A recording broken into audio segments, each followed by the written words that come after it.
Hi, everybody. This is Silvio Canto in Dallas on Tuesday, January the 30th, and welcome to our video commentary. President Trump will deliver the State of the Union address tonight, and we'll have a lot to say about it on Wednesday when we do the commentary as well as the podcast. But today I want to talk about a couple of things about the State of the Union that I found very interesting, a little reading that I was doing about it. Obviously, the State of the Union comes directly from the Constitution. The Constitution calls on the president to present a report, a State of the Union, to the Congress. And for a very long time, from President Washington all throughout the 19th century, it was just a written report. The president would submit in writing a statement about the State of the Union, and he would, go into details, whatever he saw fit, to present the State of the Union.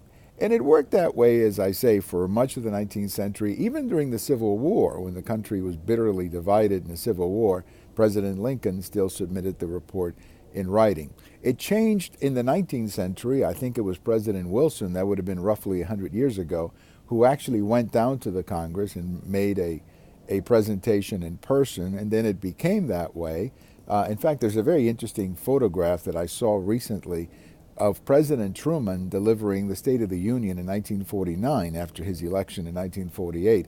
And in the audience, in that audience in Congress, there were four future presidents: President Kennedy, President Johnson, President Nixon, and President Ford. All four were members of Congress in 1949. Of course, President Kennedy was elected in 1960. President Johnson became president when he was assassinated, and then, of course, President Nixon was elected in 68, and President Ford succeeded him in 74 when he resigned. But those four men were in that Congress, and they were listening to that State of the Union.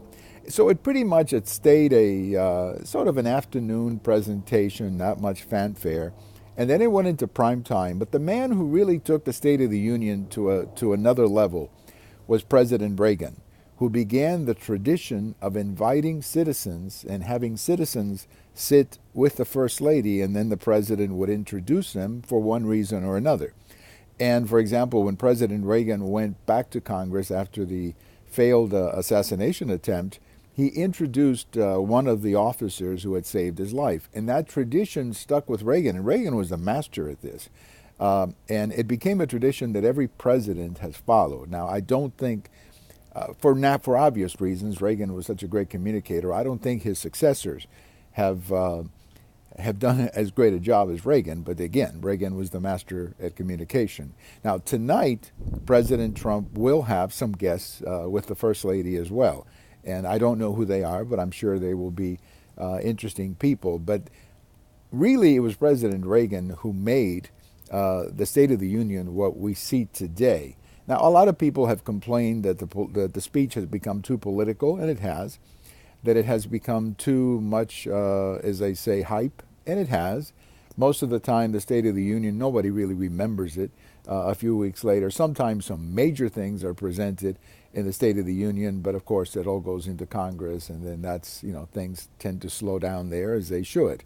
But the State of the Union is a tradition that started out in writing, that went into a personal presentation, and now has become a real primetime event, and I'm sure millions of people will tune in tonight to watch it. So I hope you enjoy it. I'm looking forward to it, and as I say, we'll have something to say about the content of the State of the Union on the podcast, as well as the commentary on Wednesday. Have a great day, everybody. We'll talk to you later, and this is Silvio Canto in Dallas. Bye-bye.